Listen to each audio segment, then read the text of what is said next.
we really worked on those routines. We really worked on laying the foundation and establishing those daily routines, starting with the morning time.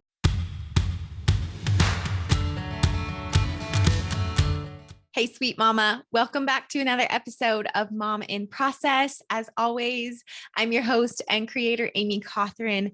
Thank you so much for joining me today. If this is your first time listening, welcome. I'm actually answering a listener's question today, which was not planned on my agenda for episodes, but this was such a big question and she just really needed some help. And I wanted to address it in the best way that I can. So I'm pausing my other content that I was going to release and I'm recording this to hopefully help her, but also help any of the other moms out there, because I think this is such a common issue, a common question, a common struggle that we've all either been through or will be going through. If you have been listening in the past, some of this is going to be, I don't want to say repetitive, but just like friendly reminders, but also a little bit more insight into me and what I've done. I don't ever claim to be an expert, which you guys know, and you've heard me say on the podcast before, which is why we have parenting experts come in and we have health experts come in and, financial experts come in, because I definitely don't claim to be an expert on pretty much anything, not even podcasting. So I love having other questions answered from experts, but I do feel like this is a question that I can answer and I can help with. And the question came from a listener. Her name is Joy. Joy, thank you so much for reaching out to me on Instagram and just sharing a little bit of your story and giving me the opportunity to help you as well as the other listeners, because like I said, I just think this is something that we've all gone through. And I want to start the conversation with that aspect of it, that motherhood is very challenging. Motherhood is such a constant struggle, a constant challenge that we are always evolving into, adapting, overcoming, and changing into and surrounding as we're individuals and individual humans that are also changing and adapting and learning and growing. We also have these tiny humans that are learning and developing and growing also. And so we just have to figure out how this works in our households. So Joy reached out to me because she has two littles. So she's dealing with multiple littles right now. And again, I don't know the age of these littles. I don't know all of the details of their personal situation. So I'm going to answer this in the best way that I possibly can. But she is struggling right now with multiple little children. They have two. Her husband is gone working a lot. So essentially, she feels like she is raising her children pretty much by herself without much, if any, support at all. Now, so she was just looking for advice. She's looking for support. She's looking for some help. And again, all I can really talk about is one, my experience, and two, things that I wish I would have known and really leaned into a little bit more, but that I found, I guess, solutions to along the way. But I really wish that I could have leaned into those either sooner or more, or just really acknowledged the intentionality behind them. So the first thing that I want to really kind of touch on is that, like I already said, this is such a challenging time. So going back when I had to really do a lot of self-reflection to answer this question, because I was very challenged at that point in my life also. So I wanted to figure out, how did I get out of that? How did I get out of what felt like the trenches? And I even talked to Brad about it a little bit, full disclosure. And what I really want you to understand, Joy, and other mothers also, is that this moment when you have tiny kids, little kids, they are so needy. And I say that in the most respectful way, because this is biologically what's supposed to happen, right? They need you for everything. They need you for all of their basic life needs, all of those basic needs to keep them alive, to keep them fed, to keep them clothed, to keep them bathed, emotional regulation, entertainment, also just helping them learn those fine motor skills and those physical developmental milestones.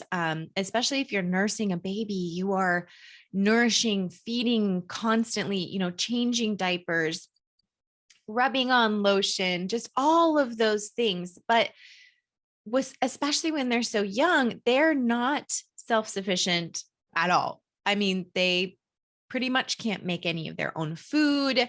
They can't go to the bathroom by themselves. They can't dress themselves. They can't bathe themselves. All of those basic needs that, we take it for granted that we do for ourselves. And so now you are on what feels like an island, and you have these tiny humans that are just sucking the life out of you, right? Because they are just needing you so much. And that is not their fault. That is just what happens when they're young. And the point that I want to get across with that is that we've all felt that. When we talk about motherhood in the trenches, that is the moment that you're in the trenches. I think it's the most challenging and the most difficult when you have two youngest very close in age, because they are not able to be self-sufficient. They're not able to help themselves. So when I had Gracie, I was just trying to figure out motherhood and take care of one. Then we had Olivia. Now I'm outnumbered, and neither one of them is able to take care of anything on their own. Gracie still needed help getting dressed, needed help going to the bathroom, all of these things where I had to guide her, physically help her, emotionally help her, nursing a baby, trying to take care of myself postpartum. And it's really challenging. That was honestly when I hit my rock bottom.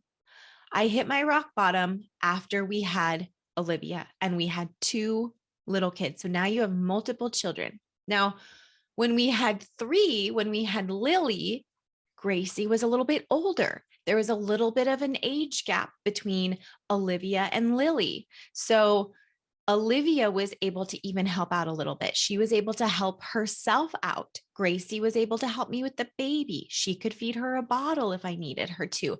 So there was definitely more freedom in that way. Yeah, I had 3 children needing me for various things, but not quite as much as when I had 2. So I was in the trenches. And that's where I feel like a lot of us land, in the trenches, when we have no help or support whatsoever.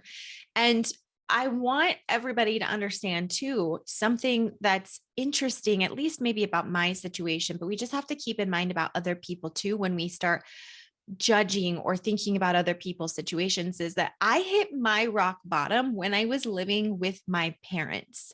When Brad and I and Gracie and Olivia had moved in with my parents. So you would think, oh, I have support. I have additional help. I have, I'm able to maybe meet my needs because I can have, my parents or Brad or them tackle watching the kids together. But sometimes those underlying struggles and those underlying issues are not fixed just because you have more people around. Sometimes it actually exacerbates the problem. So when we start comparing, oh, well, so-and-so has help, or so-and-so has more help than me, then really we don't know the big picture, because I found myself in the situation where I had more hands around, and I was struggling more than I ever have in my entire life. And a lot of that was because my parents weren't taking the kids so that I could go to town and go have a break. So what do you do? That's the big question. What do you do? How do you handle that? How do you get through this time? And I have a couple of suggestions, and these are things that worked for me. And again, things that I could have leaned into a little bit more. But one of them I have talked about in the past is building that community. So in this situation, Joy, I don't know your community situation. I don't know where you live. I don't know if you're rural or in a city, or if you guys are still in lockdown with the pandemic. I don't know all of the variables, but I do know that finding another mom friend or finding a community with other women that have multiple children or children even of the same age. Even if they're a little bit older, they can talk to you about some of the things that they went through. So finding other women to connect with and having that community is very important. And when we had moved out with my parents, I didn't have that community. We moved from in town to rural. But even when we lived in town, I had one close mom friend that was a stay-at-home mom, and then she moved. So I didn't have that walk that I was able to do with her on occasion. We still texted and we still chatted, but I didn't have that in-person community. And so we started going to our public library. And from there, I just had to make these big, brave acts. I had to get vulnerable and I had to put myself out there and talk to people that I didn't know.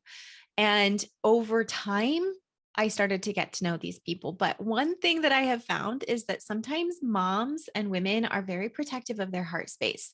And so it does take time and it does take effort. And I just kept going regularly when we had story time. And I just kept, trying to reach out and make those connections when we were there. And eventually now we've been here almost 5 years. Now I have a great group of mom friends, but that library time and going and seeing other women and just talking about our children and talking about life or things that we were going through, that really helped. But it wasn't consistent enough for me. I wasn't able to dive into really close friendships at that point. So I was really leaning into my one mom friend who was also in a very similar situation with multiple young children. Even though she lived away, I really worked on connecting with her, and I had that time. So we would chat via Marco Polo. I don't know if anybody even has Marco Polo anymore, but like video chats, video messages throughout the day. And we would text throughout the day and just really support each other in that way. But when I hit my rock bottom, I also really knew that I needed to work on myself. And finding those pockets of time is so challenging when you have multiple children. And I just started small. I started small with half-hour workouts during the day and drinking a gallon of water. And those small efforts compound over time. Okay. So you're not going to feel like amazing come, Monday when you get that all accomplished. And it has to be consistent over time. And so I started a 12-week workout program. I stuck with it. I did it all at home. I held myself accountable. I had my friends that I was texting and messaging my little achievements, and that was great. We weren't doing it together by any means. This was me self-led, holding myself accountable. I wasn't doing it in any kind of group setting. I just knew that I needed to do something for myself. And this was something that I could do even with the kids around. So back when I had first started this, and I wasn't able to wake up early because I was sleep deprived. When you have multiple little children, that is something that could possibly be what you're struggling with also, is sleep deprivation. I had Olivia, who was a terrible sleeper. She was up every hour of the night up until she was like 18 months old. It was awful. It was so hard and challenging. And I was probably in a state of depression because I was so sleep deprived and I couldn't get up early to do these workouts in the beginning. So I just started doing them in the afternoons, either when they were napping or even if they were awake. I was able to just take them outside. I would do some workouts outside. I would do them in the living room and have them play. But I mean, I'm not going to lie. It wasn't pretty. It wasn't my ideal workout space. I was doing it with them around. Sometimes Olivia would wake up in the middle of a nap and I'd have to get her. I'd have to cut a workout short and I would have to work through those feelings of resentment and frustration when I was like, I just wanted a half hour to myself and I can barely get this in. It's challenging. I'm not going to lie. Okay. It's challenging. There is no way to make it sound easy because it wasn't. It was really challenging, but overcoming that challenge of doing something for myself is what made me a stronger individual, what made me a stronger person, and what really made me proud of myself and built that self-confidence back up. So I just started small, like I said, half-hour workouts and a gallon of water. And I got through the 12 weeks. I did the whole 12 weeks and I hadn't accomplished anything like that in years. And I was so proud of myself. I just kept going. I ended up adding some better eating habits in and just kind of compounding these healthy habits and these healthy behaviors. Eventually, Olivia started sleeping better. Eventually, she stopped nursing and things got a little bit easier. But in the trenches, when you're in those moments, little moments and little things that you can do for yourself to make your mind clearer and your body feel better are some of the best things that you can do. Also, doing things for your heart in building that community. Another thing that I did that's really important that I want to be very transparent on and that I'm an advocate for, if this fits your lifestyle and this works for you, I want to be really transparent in that before we had moved in with my parents, and even before we moved in with my parents, so as a lot of let me back up a little bit more. As a lot of I went back to work after I was done with maternity leave for a little while. So I still had Gracie in full-time daycare. So when I decided to stay home, I just kept her daycare slot, but I cut it back to like 1 to 2 days a week for a few hours during the day. And that was a lifesaver for me in that transition period. And I don't want any mom to ever feel guilty or judge another mom for doing something like that, because we are in a society right now where we don't have that village. So unfortunately, we now have to pay for the village. So we had it still in our budget for Gracie to go to daycare 1 to 2 days a week for a few hours. I did some grocery shopping. I worked on some projects around the house. Then I got pregnant with Olivia and I napped. I just gave myself some space to rest, to rejuvenate, to recoup my energy and do what I needed to do in that time period. And did I feel guilty? Yes. And I don't want other moms to feel that guilt because we have to do that. But I felt guilty because I didn't know anybody else at the time because I didn't have any other stay-at-home mom friends. I didn't know anybody else that was doing that, but that's what I needed. That's what I needed at the time to adjust and to pivot and to figure out how to be a stay-at-home mom. And it was okay. Like, honestly, genuinely, it was okay. Brad never made me feel guilty about any of that ever. And I don't want you to feel that way either. I wish I could have just released the guilt and known and understood this idea of self-care. And that's what I needed. So when we had lived in Lewiston before we had moved in with my parents, I did that. And then when we moved in with my parents, I still kept that time slot. But it was too hard for me to travel into town because by then we lived out of town to drop them off. And yeah, it just got kind of convoluted. But I loved being able to take Gracie to daycare even after we had Olivia. I'm sorry if timeline is jumping around a little bit, but I did want to kind of back up a little bit and say that when we had Olivia and she was a newborn, and she wasn't old enough to go to the daycare, I still had Gracie go. And then I would just stay home with Olivia and really enjoy that time with her. So I had some more one-on-one time, or if she would take bigger naps, I was able to rest and not worry about Gracie. So I was still able to find those moments of rest and rejuvenation. And while Gracie was at daycare 1 to 2 days. And then, again, fast forward, moving with my parents, that didn't really work out to drive her into town. So I ended up finding another daycare out here, an in-home daycare instead of a larger center. I knew the woman very, very well because, full transparency, she had babysat me when I was a kid, and she's so amazing and I absolutely loved her. And so she made space for me to take the girls 1 to 2 days a week again. And that was so nice to know that they were well taken care of by somebody that loved them. And I know one of the questions that you're asking is, oh my gosh, how did you pay for this?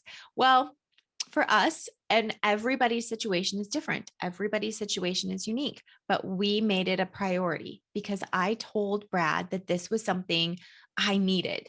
I needed that that point in my life. So we had it in the budget. We made that work. And then I started working a little bit for my mom so I could just basically cover the cost of daycare. And I mean, I made a little bit extra, but not much, but that was okay. I was okay with that because it was important for me. We didn't have a community at that point. We didn't have a lot of other friends for the kids to go play with. So that was their quote socialization. That was their fun time. They loved going. That was their time to get out and to play and to experience something outside of me. And that was what we had to do at the time because we didn't have that village, like I said. So we put it in the budget. I also worked a little bit just there at my mom's house because she had an at-home office, and I was able to basically cover the cost of that childcare, give me a break, let me work on my mind a little bit, fill my mind with something, escape motherhood a little bit at a time. And again, that really helped me. That helped me transition a lot. And then we moved out of my parents' house. We moved into our home where we are now. And I still had the girls going. I still worked for my mom a little bit. 1 to 2 days a week. Gracie ended up starting preschool and kindergarten. And so we had those breaks also. Fast forward, we had Lily. I already talked about that, but really keeping that time when they got out of the house, they went to that daycare, they went to the in-home daycare, was so wonderful. And what I come to realize now and I come to understand is we always talk about this village. We talk about how we don't have this village anymore in society. Well, sometimes we have to make that village work for us. We have to build our own village in a way that fits our lifestyle. And so what I would encourage is see if there is a way to make that work for you, whether that's hiring, we're coming into summertime, hiring a high schooler to come to the house 1 day a week, somebody that you can trust. Make sure they're CPR certified, first aid certified, somebody that you can comfortably leave your children with, and you can go for a walk, you can go run an errand, you can go do something. Or if you're comfortable with that, maybe they can stay there while you take a rest, or you go to the garden and you work, or whatever that looks like for you. How can you, this is a question that you need to do some reflective work on. How can you create support that you don't have? Because one of the things that I think I kept kind of like waiting for was for somebody to come save me, was somebody to come step in and be like, hello, I'm your support, I'm here. I kind of kept waiting for my parents to just like, here, we'll take the children, or my in-laws, like, we'll take the kids, you have a day, or every Tuesday we'll take the grandkids. And that never happened. And I really started to realize I have to make this work on my own. I don't have a village. I have no help. And we just decided to put that in the budget. I had to work to help pay for that, but that was something that helped me with my self-care. That was something that I needed to do to make sure that I was okay. And then that combined with my half-hour minimal workouts, combined with my water, eventually combined with my nutrition. I mean, all of this really started to compound and lay the foundation for me when I was struggling and when I needed the extra help. So when we ended up having Lily, I already had that foundation. I already had the help. I could take Gracie and Olivia to daycare. I had that one-on-one time with Lily. We had times where I would just lay in bed with her and we just rested. And I was able to take that time because we had laid the foundation in our routines. So the next thing, going right into what I just said, was routines. I established really solid routines in our household. And that started with morning self-care, morning routines. And that happened when the girls were a little bit older. Gracie actually started with her morning routine pretty young. Then it kind of got thrown off when we lived with my parents, and then, kind of reestablishing that routine when we had Olivia and living here on our own at our house. But I'm such a believer in our okay to wake clock. I think I've talked about that in the podcast in the past. it sets a timeline or it sets a boundary. When the green light goes off, that's when they're allowed to turn their lights on. That's when they're allowed to read their stories quietly, but they don't come out of their room until I'm ready for them to come out of the room. And it's usually about, between 15 and 30 minutes. Now that they're older, they decide to stay in their room as long as they want. But in that timeline, when they were younger, they needed time to wake up. And that gave me some time to drink my coffee, drink my water, do my workouts if I was able to start waking up before them, just really build my own morning routine in what worked for me. But I had to have that boundary set. I had to lay the foundation for that, starting with a timeline on when they could get up. And I was talking to Brad about this because I know that everybody's sleeping situation is different. And I never want to insinuate that it has to look exactly like what I've done, but these are all just some questions and some reflective work that you can do on how to build your own morning routine. I know there are some constraints and some challenges when you're co-sleeping. Now, trust me, I don't know if I've shared this in the podcast. We have done all of it. Okay. Gracie, born, moved her right out into her crib. She was in her own room, in her own crib, like within the first week. Olivia, we co-slept, but we bed shared. She was in bed with us for a really long time. And then from there, she was still in the room with us, even after we were not bed sharing. And then after that, I had an attachment that went right up in the bed with Lily, and we co-slept in that way for a long time, moved her into the crib and eventually in her own room. And so I've done all of it. Okay. I've experienced all of it. I understand the challenges with all of the different methods of sleep training and, how your sleep habits, how, if you co-sleep or not with your children. And so it does pose a challenge if you are co-sleeping and bed sharing to get up before the kids. And so you just have to ask yourself, is this serving us? Is this serving me? Am I starting to resent this? Is this not working for me to get the self-care and the moments of alone time that I need? So I encourage you to take a look at all of it and make sure that it is fitting what you need in this moment and what you need in this time. But we really worked on those routines. We really worked on laying the foundation and establishing those daily routines, starting with the morning time. And I built a morning routine that works for our family, not because this worked for somebody else, but because this worked for us and my children and myself and our household. And then from there, we just established really solid routines throughout the entire day, not a schedule, but a routine.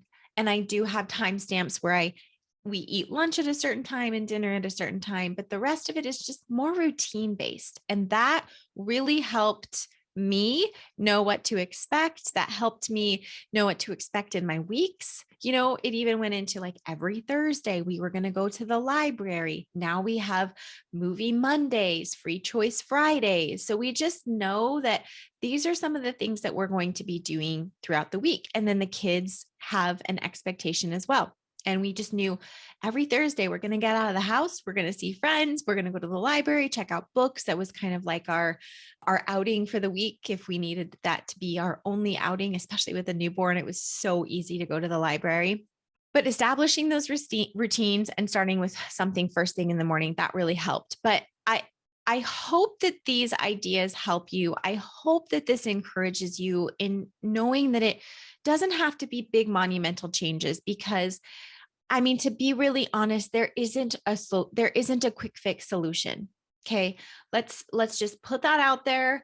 There is not a quick fix solution for getting through and thriving in this time. You feel like you're just surviving. I was there. I get it. You want to thrive and you are just surviving. And, I say this a lot, like thrive, not survive. And that's what I want for you. And really doing some of this reflective work, like I just shared, maybe establishing different routines and setting some boundaries, trying to do some 30-minute exercises, getting out and going for a walk, getting outside. Those were really ways that I was able to thrive and slowly start coming out, getting myself out of the trenches within that period of motherhood with multiple littles. Because mamas, it is so challenging. And those aren't really that specific time isn't something that a lot of people really hone in on and talk about when you're just pouring every ounce of you because you have to. You don't have a choice. You're trying to keep your children alive. You're trying to help them thrive, and you're pouring every ounce of you into your children, into motherhood, where, we're talking about in the podcast, we're like, do something fun for yourself and start a new hobby and do these things. And you're like, I can't fucking do that. I don't even have time. I completely get it. I completely get it. And that's why I'm encouraging you to just start small. Start with the small foundation of possibly hiring a babysitter, having them maybe go out of the house to a daycare center 1 to 2 days a week, if that's possible, for just a few hours even. I know that's challenging with lockdowns and the pandemic and things like that, but I'm just encouraging you to try and figure it out in your budget if there's a way to make that work. Can you purchase less Starbucks? Can you cut back on your grocery budget? Can you, cook more from home instead of eating out? I don't know.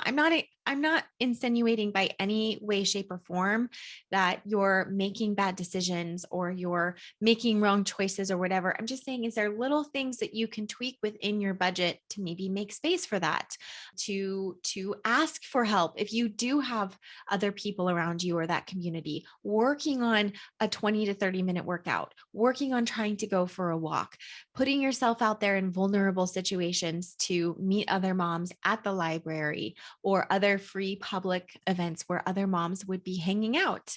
So I hope this gives you some tangible takeaways and some things that you can try, but also helps you understand that this really is a very challenging time.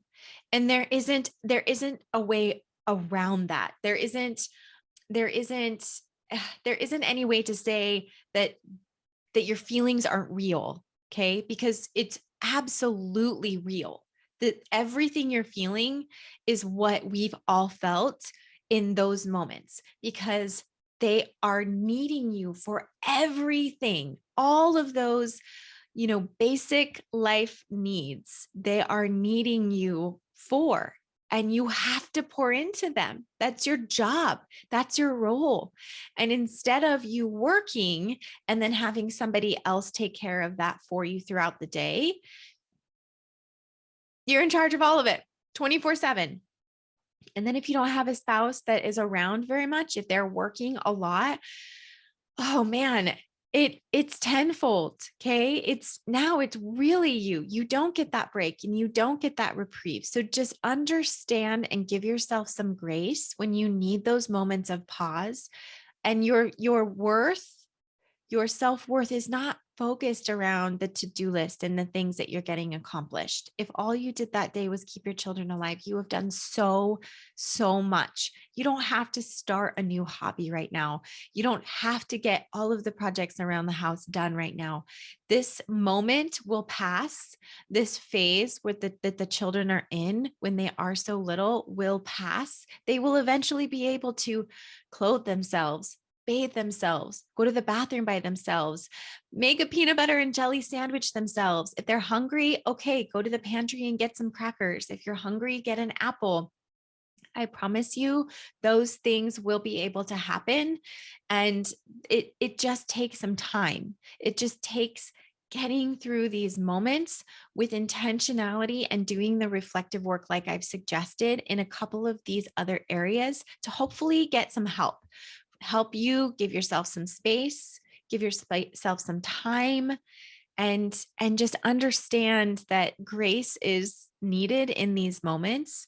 Grace comes when you are putting in the effort and the work to make that space for yourself. So I hope this answered your question. I hope this was a hug and maybe a little bit of tough love, but really, I think honestly, in these moments, all we need is just a hug. When you're feeling like you're on this island, I want you to understand that that you're not, that we've all been there. And there is a great community of women here in this mom in process community that has all been there. So if you want additional help or if you want additional support, I encourage you also to go over to, and this is for any moms, to go over to our Facebook group. We have our private Facebook group, and you can always ask questions in there.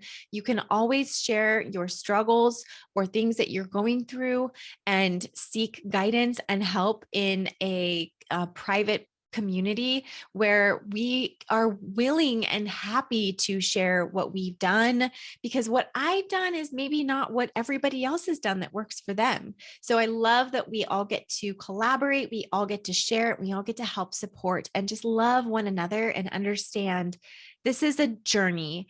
And sometimes our journey looks like we're in the trenches and we're walking through the ditch. And then other times we come out and we take the high road and we're doing great and we're climbing up this mountain with all this energy. And then we come back down again and we're back in the ditch and we need some help and support to get ourselves out of there. So just know that you have us, you have me. I'm sure you're doing an incredible job. And I want each and every one of you to understand and know that by listening to this podcast, by listening to this community, you're already doing better than you think, because you care. You care about yourself, you care about your family, and you want to do as the best job that you possibly can so that you can be the best mom to your children. And I see you, I hear you, and I'm so incredibly proud of you for taking the time, putting yourself out there, being vulnerable, and trying to improve your life so that you can be the best mom possible. So thank you so much for listening today, sweet mamas. I look forward to talking to you all again very soon.